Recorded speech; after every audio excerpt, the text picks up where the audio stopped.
13장 1절에서 12절까지 이 주임 권사님과 함께 교독하겠습니다. 지혜로운 아들은 아비의 훈계를 들으나 거만한 자는 꾸지람을 즐겨 듣지 아니하느니라. 사람은 입의 열매로 인하여 복록을 누리거니와 마음이 괴사한 자는 강포를 당하느니라. 입을 지키는 자는 자기의 생명을 보전하나 입술을 크게 벌리는 자에게는 멸망이 오느니라. 게으른 자는 마음으로 원하여도 얻지 못하나 부지런한 자의 마음은 풍족함을 얻느니라.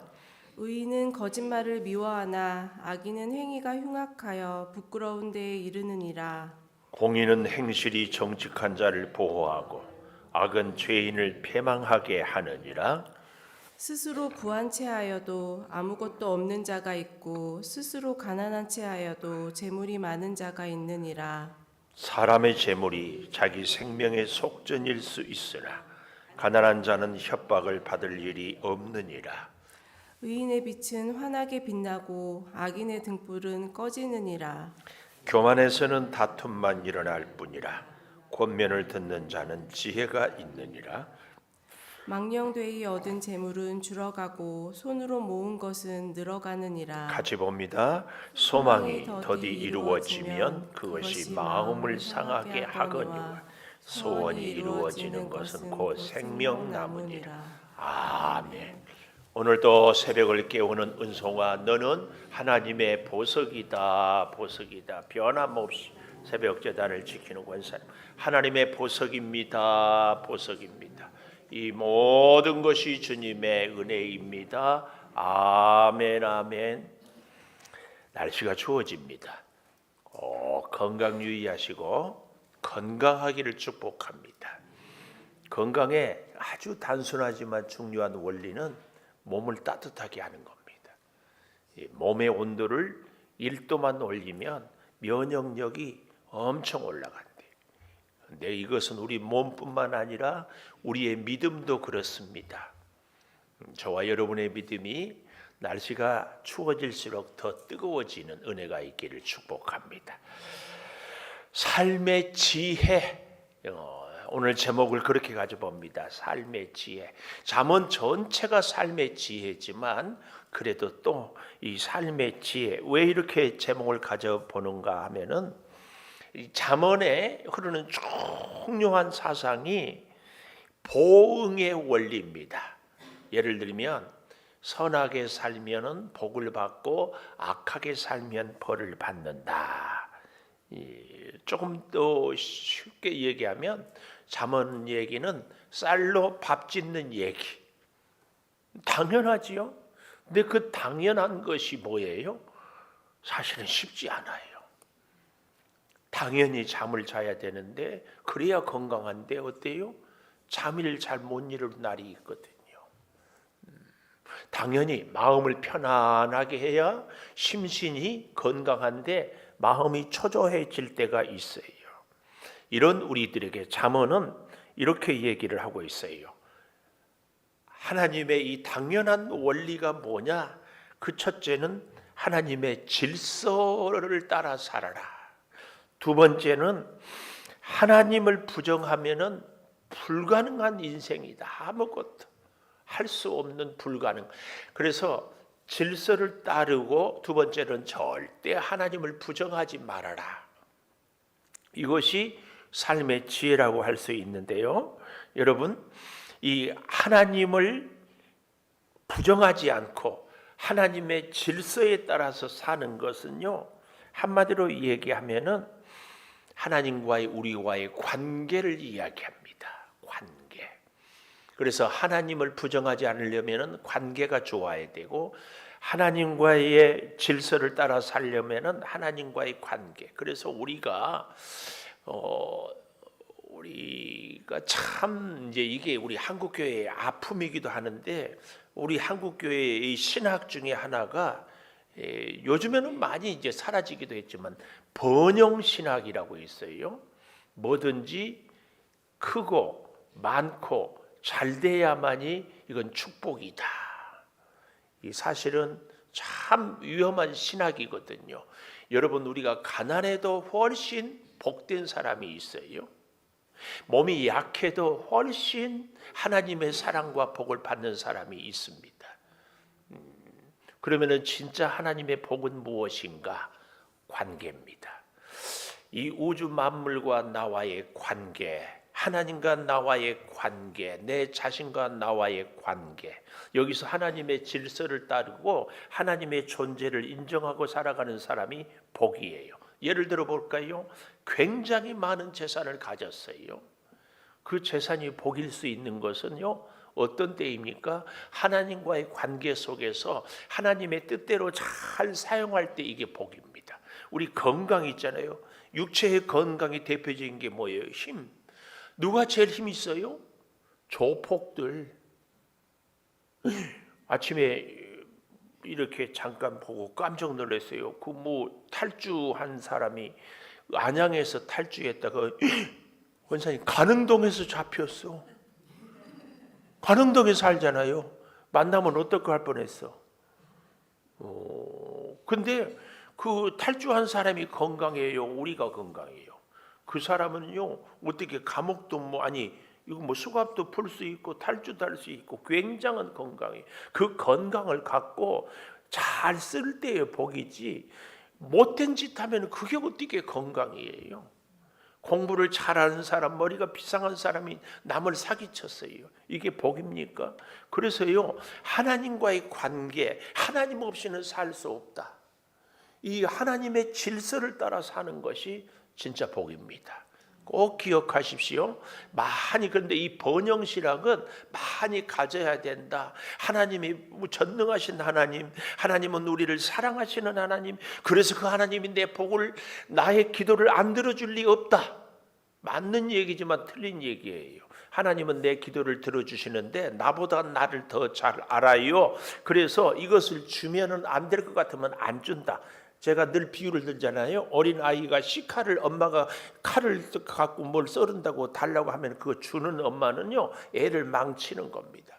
그래서 하나님이 내게 주신 분복에 감사하라는 얘기는 그래서 나오는 겁니다. 잠언은 지금 그걸 얘기하고 있어요. 하나님의 질서를 따라서 하나님 없이는 아무것도 할 수 없다. 이것을 깨닫는 것이 복이에요. 그런데요, 뜻밖의 우리가 하나님의 질서를 따라서 살 수 없을 때가 참 많다. 그래서 쌀로 밥 짓는 당연한 얘기를 잠언은 계속하고 있습니다. 어떤 분들은 31장까지 있으니까 1일 날은 1장을, 2일 날은 2장을 이렇게 덜 가까이. 그래서 이제 본문에 나오기도 하겠지만 하나님의 축복은요, 미완료예요. 무슨 말인 줄 아세요? 하나님의 축복이 미완료다. 나는 이제 더 이상 하나님의 복을 받을 필요가 없을 정도로 완성을 이루었다. 이게 아니고 하나님의 축복은 여전히 우리가 또 풍성하게 받았고 감사하지만 그래도 더 복이 아니면은, 은혜가 아니면은 살 수 없다. 이것이 미완료입니다. 미완성하고 조금 다른.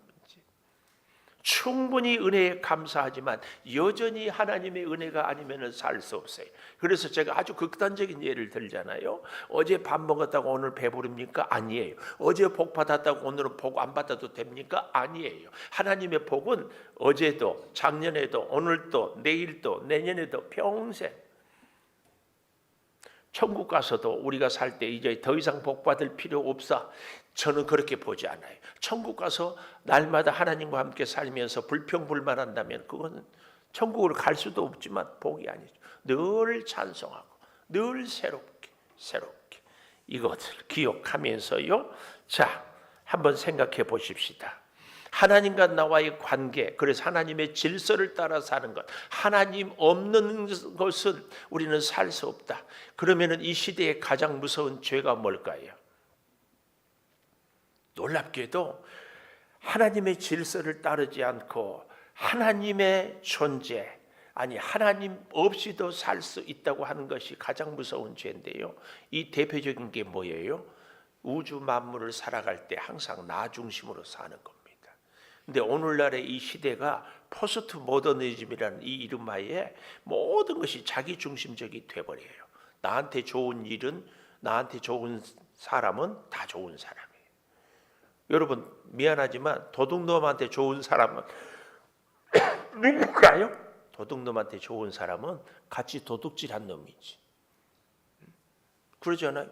그게 어떻게 좋은 사람일 수 있어요? 우리에게는 절대 가치, 절대 선, 우리 인생이 새 인생을 살아갈 때도요 분명한 목적이 정해져 있어 그곳을 향하여서 한 걸음 한 걸음 가는 삶이 바른 삶이고 복된 사람이고, 그래서 마지막에 아름답게 우리 주님처럼 이 땅에 하나님이 나를 보내주셨는데 하나님의 뜻을 이루었다, 이렇게 얘기할 수 있지. 내가 중심인 것은 마치 바닷물에 떠다니는 수치로불 하나 해놓고 그것을 수치로불 여기 놓았으니까 이것이 중심이다. 계속 밀려다니는 우리 인생이 뜻밖의 참 후회스럽고 한탄스러운 것은 분명한 목적이 정해져 있기 때문에 않아요. 그래서 내 기분, 내 감정, 내 생각에 삶의 지혜는 그러면 어떻게 해야 되는가? 절대로 나 중심이어서는 안 됩니다. 그러면 첫째, 삶의 지혜는 뭔가? 2절에 보니까 사람은 입의 열매로 인하여 복록을 누린다 그랬습니다. 그 입의 열매로 복록을 누린다. 복록은 히브리어로 토브라는 얘기인데요. 재밌는 것은 바로 앞에 있는 12장 14절에도 보면 사람은 입의 열매로 말미암아 복록에 족하며, 여기 12장에도 복록이 있는데 우리가 놓치고, 미안해요, 제가 놓치고 왔어요. 이 복록은 토브인데 이 12장의 복록은 어떤 것이 가득한 상태를 이야기한다면 오늘 13장 2절의 복록은 음식이라든지 내게 필요한 것이 아주 풍요로운 것, 그 말이 그 말인 것 같지만 지금 나한테 필요로 하는 것이 충만한 것이 오늘 여기 2절의 복록이고 12장의 복은 그 어떤 것이 가득 채워져 있는 것을 이야기한다. 하여튼 이 복록은, 축복은 무엇으로 얻어진다고요? 사람의 입의 열매로. 입의 열매가 무엇이죠? 우리 입술의 언어, 우리 입술의 말. 그런데요, 그 말은 1절에 보십시오. 지혜로운 아들은 아비의 훈계를 듣는 것. 아비의 훈계를 들음으로 그 훈계에 따라서 하나님이 원하는 말을 할 때에 복록을 누리는 겁니다. 그래서 성경이 굉장히 강조하는 것이 훈계를 듣는 겁니다. 듣는 것. 제가 지난 토요일 날, 지난주에 우리가 사람들에게 훈계를 하지 말자 이 얘기를 했잖아요. 훈계는 하나님께 들어야 바른 훈계를 들을 수 있기 때문에, 그래야 그 훈계를 듣고 살 때에 복록을 누릴 수 있어요. 사람들은요, 너나 할 것 없이 뜻밖의 다 자기 중심적이에요. 그래서 제가 설교할 때마다 늘 두렵습니다. 내가 보는 신학적인 기준과 경험과 생각에 따라서 말할 수 있거든요. 근데 기가 막힌 것은 듣는 여러분도 나의 개인적인 생각과 경험에 따라서 들려지거든요. 관심 있는 말, 내가 지금 고민하고 있는 관점에서의. 그래서 여러분, 우리는 귀의 세례를 받아야 됩니다. 귀의 세례. 왜냐하면 귀를 통하여서 잘 들어야, 잘 새겨져야 바르고 좋은 말을 할 수 있거든요. 똑같은 말을 듣고도 어떤 분들은 풍성한 은혜를 받아요. 하나님을 경험하고. 그러나 전혀 반대의 경험. 그래서 여러분, 우리가 정말 은혜의 사람, 복을 받는 사람은요, 듣는 귀가 복된 사람입니다. 그래야 하나님과 나의 관계가 좋아지. 그래야 사람들과의 관계가 좋을 수 있어요. 누가 무슨 말을 해도 선하고 복되게 은혜롭게 해석을 할 수 있어요. 그래야 이 자연. 일부 예배 때 우리 문상호 집사님이 와서 비씨가 오면은 꼭 눈밭에서 뒹굴어 보세요 그랬어요. 동남아 분들이 한국 여행 올 때 겨울 여행을 그렇게 좋아합니다. 동남아에는 눈이 없기 때문에 얼마나 눈이 신기하고 좋은지. 근데 우리는 눈이 축복인지를 모르잖아요. 이게 하나님이 내게 주신 것. 지금 예를 들어서 제가 입술로 얘기하는데 여러분은 귀로 보청기 안 끼고 듣잖아요. 제가 이렇게 말할 수 있는 것, 말 못하는 분들은 뭘 해요? 수화를 하잖아요. 근데 수화를 배운 사람들만이 들을 수 있어요. 볼 수 있어요. 우리가 이렇게 말을 할 수 있는 것이 얼마나 큰 복이에요. 근데 이 말할 수 있는 복으로 하나님의 은혜를 찬양하고 사람을 살리는 말이 아니라 상처를 주고 아픔을 줄 수 있는 말을 할 수도 있어요. 마찬가지로 듣는 귀도 그렇잖아요. 들을 수 있는 게 얼마나 감사해요. 근데 선하고 복되게 들어야 되는데 그렇지 못하게 들어요. 그래서 우리의 귀에 세례를 받는 것이 잘 들어야 잘 말할 수 있거든요. 특히 하나님의 말씀은 더욱 그렇습니다. 더욱 그래요. 잘 듣기를 축복합니다. 정말 잘 듣기를 축복해요. 이것이 복의 근원이에요. 말씀을 잘 들어야 관계가 좋아진다니까. 꼭 잘 듣기를 축복합니다. 자, 그래서요, 잘 보십시다. 이 훈계를 듣는다. 이 훈계를 듣는다는 말을 이렇게 쭉 보니까 이런 의미가 있어요. 훈계를 잘 들으면 관계를 세운다. 하나님과 나와의 관계를 잘 세우는 것이 훈계를 듣는다.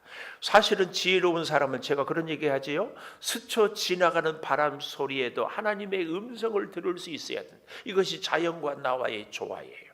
우리가 날씨가 오늘 추워지니까 왜 이렇게 날씨가 추워? 이게 아니라 날씨가 추워지면서 대자연의 섭리를 깨닫고 나의 마음은 믿음으로 더욱 죽어고치면서 이 엄동설 안에 또 추워지면 얼마나 고생할 분들이 있는가.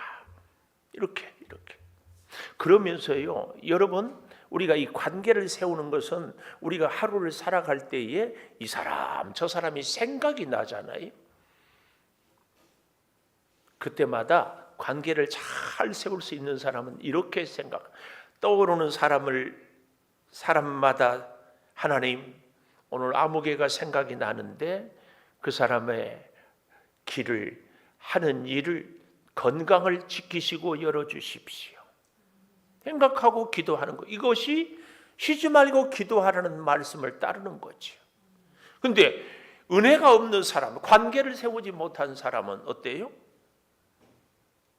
생각만 하면 화내고 기분 나쁘고 설령 나하고 관계가 불편해도 우리는 얼마든지 그 사람을 위해서 기도할 수 있습니다.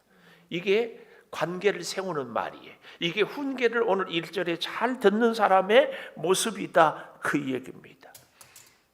또한 우리의 입술은 다른 사람을 상처 주는 데에 사용되는 것이 아니라 위로와 격려를 하는 말, 이것이 입의 열매로 복록을 얻는 모습이다.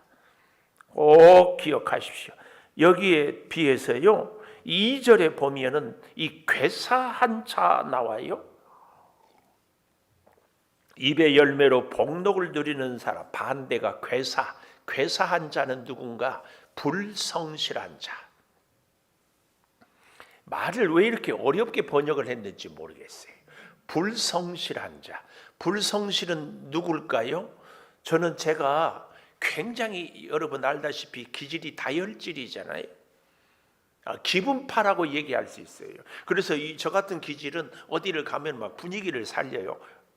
기분이에요. 그런데 그러다가 기분이 안 좋거나 언짢으면 혼자 풀이 죽어가지고 누가 뭐 좋은 얘기를 해도 반응도 안 하고 어울리지도 않고 자기 감정에 이렇게 충실해요. 저는 이런 사람들이 불성실할 확률이 굉장히 많습니다. 자기 기준에 따라서. 우리는 절대로 나 중심으로 살아서는 안 된다고 그랬잖아요. 이것은요, 부단히 노력해야 돼요.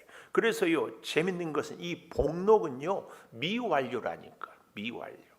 다 이루어진 것이 아니고 계속 이루어져요. 우리는 절대로 나 중심으로 살지 않아야 할 줄을 믿습니다. 왜요? 내가 늘 흔들리는 존재고, 내가 늘 유혹에 넘어지는 존재고, 내가 늘 실수하는 존재고, 이걸 인정해야 돼요. 이걸. 그래서 이 괴사, 불성실한, 기분에 따라서, 환경에 따라서, 사람에 따라서 우리가 왔다리 갔다리 하는 것이 아니라 성실한 사람. 성실은 뭐예요? 기분이 좋거나 안 좋거나, 내가 피곤하거나 편안하거나, 사람들이 마음에 들거나 안 들거나 꾸준히. 그래서 제가 갖고 싶은 별명이 김꾸준이에요. 김꾸준. 우리 장로님은 기꾸준. 사람을 대하는 거나 일을 하거나 어디 기도를 하거나 믿음 생활이나, 어제도 오늘도록 영원토록 동일하신 주님과 변함없는 그 관계, 이거 멋지잖아요. 정말 멋진 사람은 감정대로 기분대로 사는 것이 아니에요. 어때요? 하나님의 말씀대로. 하나님의 말씀에 대해서 여러분 진짜 실수하면 안 됩니다. 특별히 이렇게 새벽에 나온 분들, 우리 기도를 많이 한 분들이요, 기도하면서 딱 하면 하나님의 뜻이라고 하면서 자기 생각을 얘기합니다. 그래서 자기 생각인가 성령의 역사인가 가장 확실한 것을 사도행전에 쫙 보여줘요. 고넬료한테 하나님이 쫙 나타나는데 피장이 시몬의 집에 있는 베드로한테 말씀을 해요. 그러니까 여러분에게 무슨 말씀을 했으면 검증을 해야 돼. 예수님의 부활도요, 어떻게 해요? 검증을 해요. 검증. 500여 형제가 보는데 나타나고, 만약에 그러지 않았으면 꾸며낸 얘기라고 얼마나 많이 말했어. 우리의 믿음 생활은 그래서 잘 기억해야 됩니다. 지극히 현실적이고 이성적인, 하나님이 그런 마음을 나한테 주셨다. 조심하십시오. 진짜예요. 네, 부탁드려요. 하나님은 우리 이 계시, 생각을 기도하는 계시, 이 계시는요, 이 성경에서 다 완성했어요. 새로운 계시를 받는다. 이것은요, 조심하셔야 돼. 이단들이 상당히 그런 쪽을 이용해. 하나님의 말씀 안에서 답을 충분히 찾을 수 있습니다. 근데 지금 이 설교를 들으면서도 우리 가운데는 이렇게 해석하고 또 누구는 저렇게 해석하고 그렇습니다.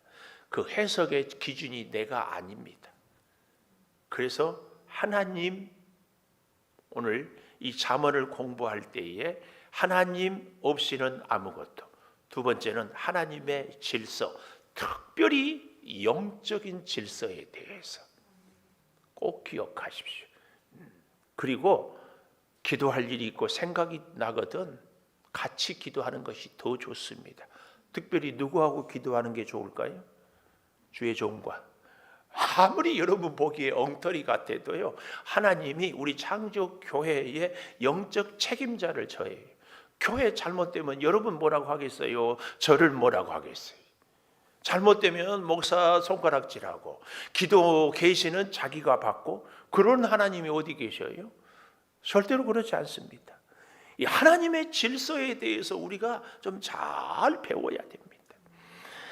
그래서요, 여기 이 3절에 보면 입을 크게 벌리는 자다, 이 말은요, 어떤 사람인가 하면은 불평함.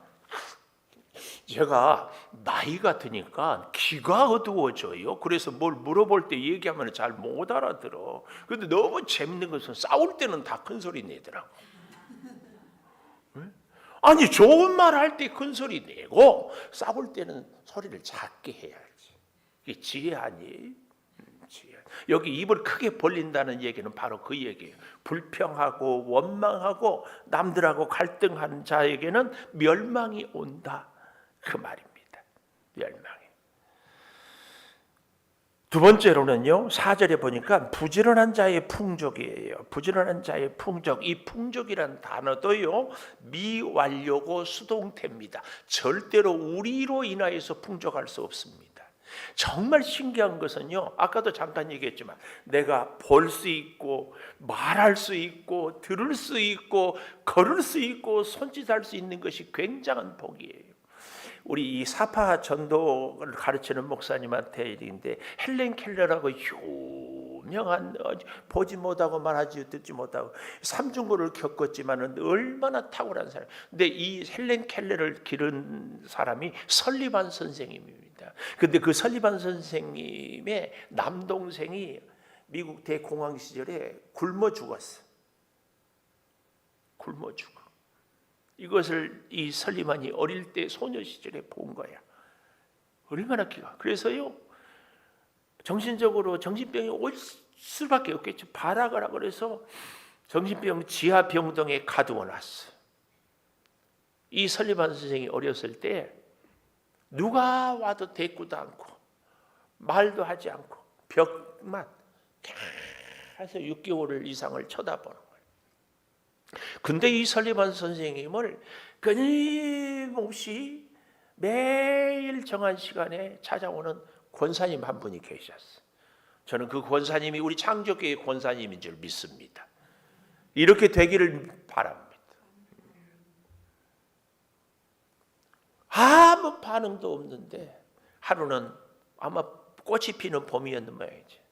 설리반에게 이 권사님이 내가 너를 생각하면서 꽃을 꺾어왔다. 6개월쯤도 지나요. 꽃을 보면서 정말이요? 저를 생각했다고요? 그럼 나는 너만 생각했다. 그때부터 설리반이 마음이 열렸어. 그래서 헬렌 켈러를 자기의 아픔과 고통이 다른 사람을 살리는 거죠. 여러분, 우리에게 있어서의 이 복록, 이 풍족은요, 내게 주어졌다고 아니라 내 깨달음에 있습니다. 내가 말할 수 있는 것, 이거 한 가지만 해도 말 못하는 사람에게는 엄청난 축복인데 우리는 이거 깨닫지 못하고 감사하지 못해요. 여러분, 부지런한 자는 풍족하다 할 때에 이 부지런, 우리는 착각을 해요. 무엇이 부지런해야 돼요? 일하는데 열심히. 그런데 진짜 우리의 부지런함은 어디서 나타나요? 하나님 만나는 데서. 하나님, 왜요? 우리 인생은 하나님 없이는 살 수 없다는 것이 지혜 아니? 하나님의 질서대로 살아야 된다는 것이 지혜 아니? 근데 하나님과 관계가 좋은 것에 가장 부지런해야지. 아닌가요? 근데 더욱 놀라운 것은 다시 1절에 가보면 지혜로운 아들은 아비의 훈계를 드리며 그랬잖아요. 우리 사랑하는 자녀들에게 신앙의 교육을, 신앙의 교훈을, 신앙의 모습을 보여주는 것보다 더 중요한 것이 어디 있어요? 우리는 우리 사랑하는 자녀들에게 하나님과의 관계를 잘 맺기 위해서 부지런한 것, 이것보다 더 귀한 것이, 이보다 더 귀한 복이 어디 있어요? 이거 필요하지 않나요? 이거. 자녀에게 뭐 수십억 유산을 물려주는 그런 부모가 자랑스럽고 부럽습니까? 그거요, 까딱하면 안주만 못할 수 있어요. 그 재산 때문에 그 아이 인생 망칠 수 있어요. 하나님과 나와의 관계를 맺기에 부지런한 것. 이런 사람은요, 놀랍게 12절에 가보면은요, 소망이 더디 이루어지면 그것이 마음을 상하게 하지만 소원이 이루어지는 것은 곧 생명나무라. 이 소원이 이루어진다는 이 말에도요, 뜻밖에도 수동태야, 수동태. 그래서 참 잠언을 공부할수록 우리가 우리의 소원을 이루는 것 같은데요, 아니에요. 하나님이 이루어주지 않으면 안 돼요.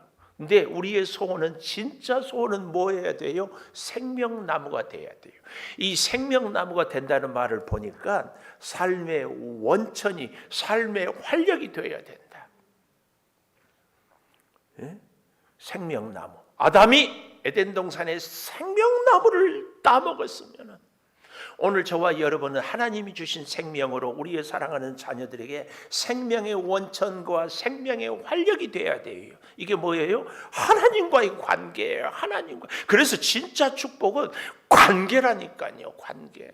우리는 자꾸 돈 없어서 나는 복 없다, 나는 몸이 약해서 복 없다 뭐 그러는데요, 진짜 복은 뭐라고요?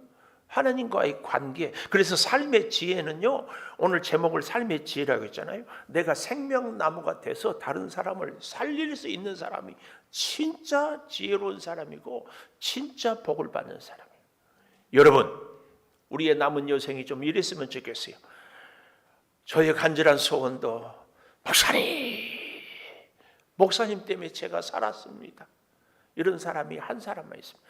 어제 그 사파 그린 목사님이 이제 우리가 4주 동안 수료를 했는데 서울대 CCC 간사로 이렇게 활동하면서 8년 동안 하나님 내가 많이 못합니다. 그런데 한 학기에 한 명씩만 예수 영접하고 믿게 해주십시오. 그래서 8년 동안 정말 그대로 16명.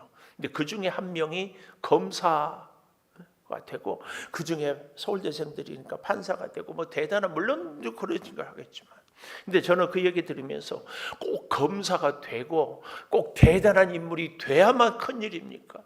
하나님 봤을 때는 지극히 작은 영혼들 우리의 앞으로의 인생의 꿈과 비전이 여기에 좀 있었으면 좋겠어요. 권사님 때문에 내가 살았어요. 이런 사람이 좀 한 사람이라도 지금까지 우리 삶에 있었는가? 앞으로 남은 여생이 내가 집사님 때문에 살았어요. 이게 다른 게 아니라 삶의 절망과 좌절, 하나님 없이 살았던 사람들이 하나님을 만나는 그 은혜. 기도하겠습니다. 삶의 지혜를 원합니다. 훈계를 잘 듣는데 그래서 우리의 입의 열매로 복록을 누리고 아버지 하나님과의 관계에 부지런하여 풍족하서 생명나무로 사는 삶의 활력이 되기는 것이 우리의 소원이 되게 하여 주시옵소서. 지금은 우리 주 예수 그리스도의 은혜와 아버지 하나님의 무한하신 사랑과 성령의 감동하심이 영원토록 함께 하시옵기를 간절히 축원하옵나이다. 아멘. 기도하십시다.